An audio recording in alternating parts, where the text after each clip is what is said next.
कैसे हो मेरे दोस्तों। बातचीत आज होगी एशिया कप के ऊपर। अब अगर बड़े ही गोल की बात कर लें तो वो अपनी टीम इंडिया का है T20 वर्ल्ड कप 2022 कि वहां पर रेलम रेल मचा दी जाए और कप पर अपनी हुकूमत को काबिज कर लिया जाए। लेकिन उससे थोड़ा सा पहले भारत एम कर रहा है दुनिया जीतेंगे, उससे पहले कॉन्टिनेंट पे तो बिल्कुल भौकाल दिखा दें।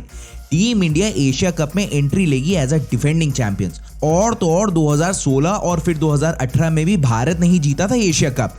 एशिया कप 2022 का स्टेज सज चुका है और टूर्नामेंट होगा यूनाइटेड अरब एमिरेट्स में, बोले तो यूएई में। हाँ, हालांकि पहले ये टूर्नामेंट श्रीलंका में ऑर्गेनाइज होना था, लेकिन वहां के पॉलिटिकल टेंशंस को ध्यान में रखते हुए एशिया कप को यूएई शिफ्ट कर दिया गया है। अब इस साल एशिया कप T20 फॉर्मेट में होगा कि भैया चेकिंग वेकिंग हो जाए एशियन टीम्स की भी वर्ल्ड कप प्रेपरेशंस की। मामला शुरू होगा 27 अगस्त से और इसका फाइनल खेला जाएगा 11 सितंबर को। सबसे ज्यादा हॉट फेवरेट इवेंट तो वही होगा जब आज राइवल्स इंडिया और पाकिस्तान आपस में भिड़ेंगे। अब ये पहली बार होगा जब दोनों ही टीम्स आपस में भिड़ेंगी। जब लास्ट ईयर पाकिस्तान ने इंडिया को T20 वर्ल्ड कप में पहली बार मात दी थी, वो पास्ट की बात थी।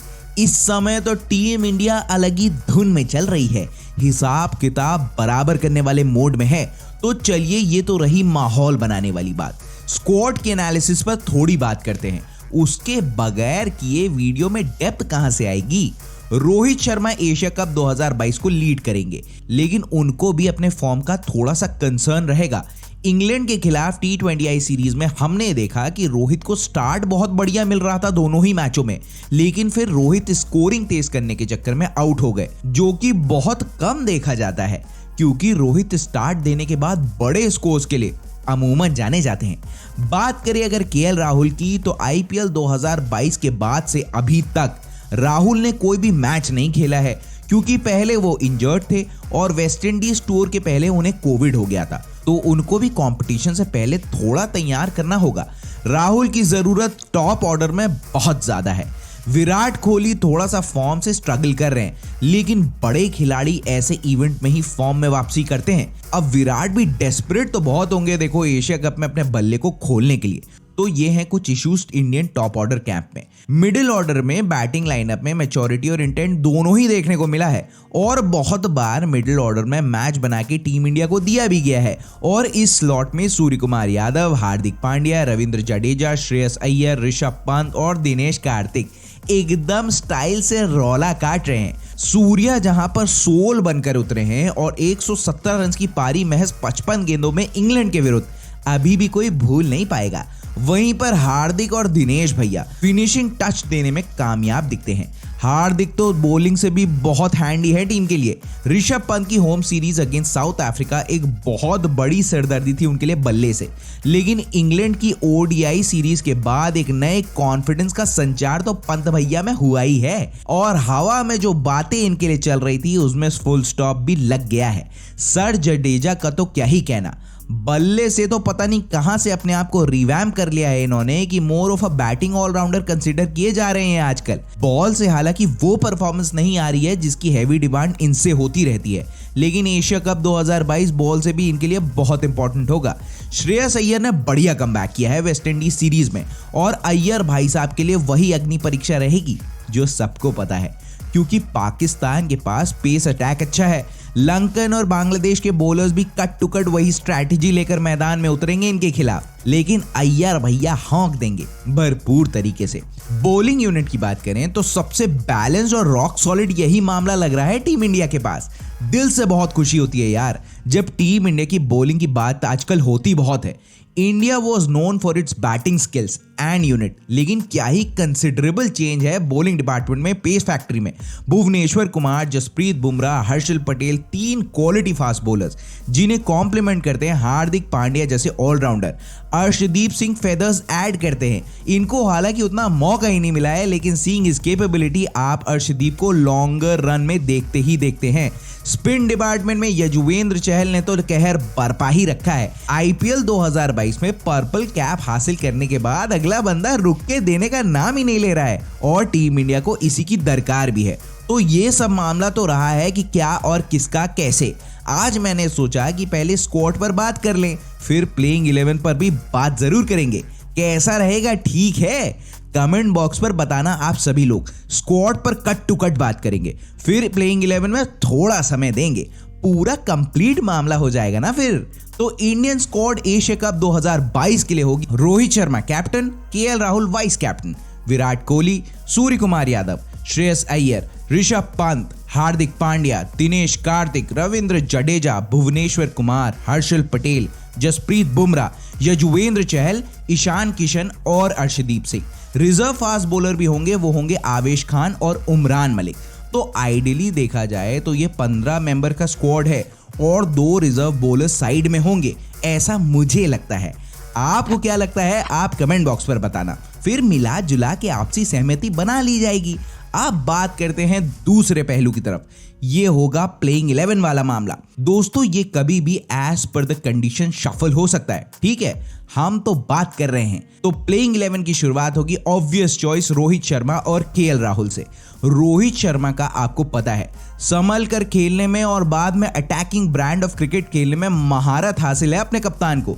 लेकिन रोहित को सिर्फ स्टार्ट नहीं देना है, बल्कि टीम उसी टेम्पलेट को एक्सपेक्ट करती है इनसे बड़े बड़े स्कोर्स के लिए, जिसके लिए ये जाने जाते हैं। इनके सामने एक चैलेंज है कि हिटमैन शर्मा को लेफ्ट आर्म फास्ट बॉलर से दिक्कत आती है शुरुआती स्टेज में, जब बॉल हल्का सा हरकत करता है। लास्ट ईयर हमने ये देखा कि शाहीन अफरीदी ने रोहित को डक पर आउट किया था, लेकिन वो भी इन सारे चैलेंजेस से वाकिफ होंगे ना और मैदान में तैयारी से उतरेंगे। चलिए चलते हैं केएल राहुल की तरफ। जैसे ही इनका फिटनेस का क्लियरेंस सर्टिफिकेट आएगा, भैया अपने नेचुरली प्लेइंग 11 में शिरकत कर लेंगे और बैटिंग ओपन करने में आएंगे। सीजन दर सीजन आईपीएल के और टीम इंडिया के लिए राहुल ने हैवी ड्यूटी स्कोरिंग की है, तो आप हैवीली रिलाई भी करते हैं राहुल के ऊपर। रोहित और राहुल एक टेम्पो और रिदम सेट करके देंगे बाकी की टीम के लिए, जो वहां से सिर्फ झन्नाटेदार परफॉर्मेंसेज ही आएंगी। फिर लेफ्ट आर्म पेस बॉलर के सामने इनको भी दिक्कत होती है, तो ये सब दिमाग में इनके भी चल रहा होगा, प्रिपरेशन चल ही रही होगी और सारी बातें दिमाग में होंगी। नंबर 3 पर आएंगे none other than Virat the run machine Kohli. बड़े इवेंट्स में ना बड़े खिलाड़ियों का एक्सपीरियंस बहुत काम आता है और एक्सपेक्टेशन भी बहुत ही इफरात होती है इनसे। तो विराट से बड़ा नाम कोई नंबर 3 पर है? आपको याद होगा, ये मुझे बताना। लास्ट ईयर भी पाकिस्तान के विरुद्ध कोहली एक लोन वॉरियर की तरह लड़ रहे थे और दूसरे एंड से उतना सपोर्ट नहीं मिल पा रहा था और विकेट्स गिर रहे थे, लेकिन तब कुछ और दौर था। आज कुछ और है। अब वो कप्तान नहीं है और फॉर्म से थोड़ा स्ट्रगल कर रहे हैं। बाहर जाती आउट स्विंगर्स ने विराट को खासा दिक्कत दी है, लेकिन ये सब टेक्निक का मामला है। उसमें सुधार के साथ ही प्रेशर सिचुएशन को अब्सॉर्ब करने का काम पहले भी कोहली ने किया है और आगे भी करेंगे। नंबर 4 पर होंगे सूर्य कुमार यादव। वो अंग्रेजी में एक कहावत है ना, स्काई इज द लिमिट, ऐसा ही लगता है जब ये बैटिंग कर रहे होते हैं। तो इनका जो गेम निखर के आया है बीते कुछ सालों में, वो एक्सेप्शनल है दोस्तों। सूर्या को तो बहुत लोग इंडिया के मिस्टर 360 प्लेयर कहते हैं, क्योंकि एबिलिटी ही कुछ खास है ना इनके पास। हाँ, मैं मानता हूं कि ओडीआई वेस्ट इंडीज सीरीज में वो परफॉर्मेंस नहीं आया है जिससे उम्मीद थी, लेकिन ये कभी भी गियर बदल सकते हैं। आराम से गेम को चलाना और एकदम से एक्सेलरेटर पर पांव रखना, दोनों ही काम स्काई भैया को बहुत अच्छी तरीके से आता है। नंबर 4 पर इनकी डिपेंडेबिलिटी T20 फॉर्मेट में ये पोजीशन इनको ला कर देती है। नंबर 5 पर आ सकते हैं ऋषभ पंत। इनका अगर दिन हो तो किसी भी बॉलिंग अटैक को ये मजाक साबित कर सकते हैं। हाल फिलहाल में इन्होंने अपना स्किल सेट चेंज भी किया है, आकर रुकते हैं, थोड़ा खुद से बातें कर रहे होते हैं आजकल, तो उसके बाद तो भैया ऊपर वाला ही बख्शे। नई चीज भी ऐड ऑन हुई है, अगर सिचुएशन की डिमांड हो तो एज अ फ्लोटर पंत को भी आप ऊपर खिला सकते हो। वाइड बॉल से अभी भी हालांकि बहुत प्रूव करना बाकी है इनको, लेकिन कैपेबिलिटी और टेम्परामेंट रॉक सॉलिड है भैया। नंबर 6 पर आ सकते हैं हार्दिक पांड्या। पांड्या एक्स फैक्टर हो सकते हैं टूर्नामेंट के। 2021 के पांड्या में और अब के हार्दिक पांड्या में धरती आसमान का डिफरेंस है। तब वो फिट उतना नहीं थे, लेकिन आज पांड्या ने फिटनेस के बलबूते अपनी फॉर्म और जगह को पूरी तरीके से जस्टिफाई किया है।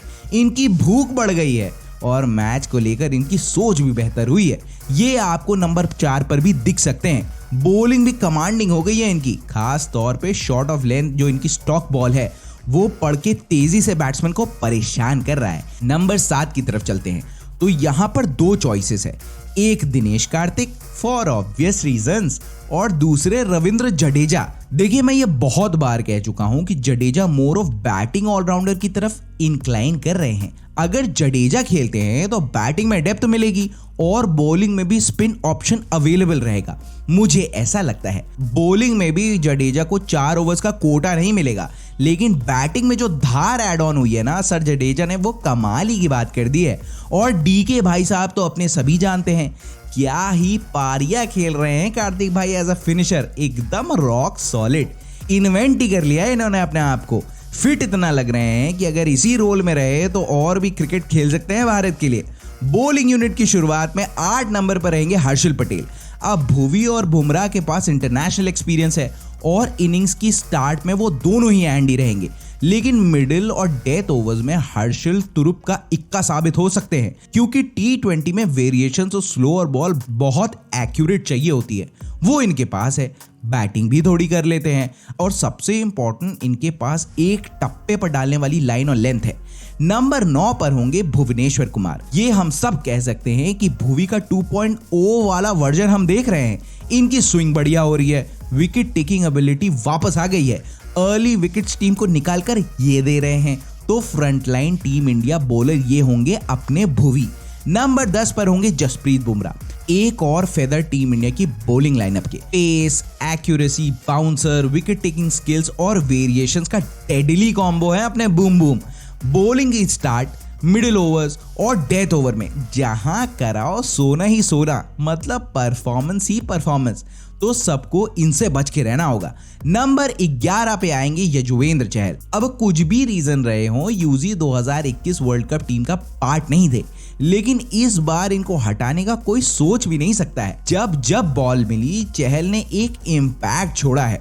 सबसे अच्छी बात चहल की जो देखने को मिली है कि वो ना रन्स के लिए जाते हैं, लेकिन तब भी ना अपने बेसिक से कभी हिलते नहीं है।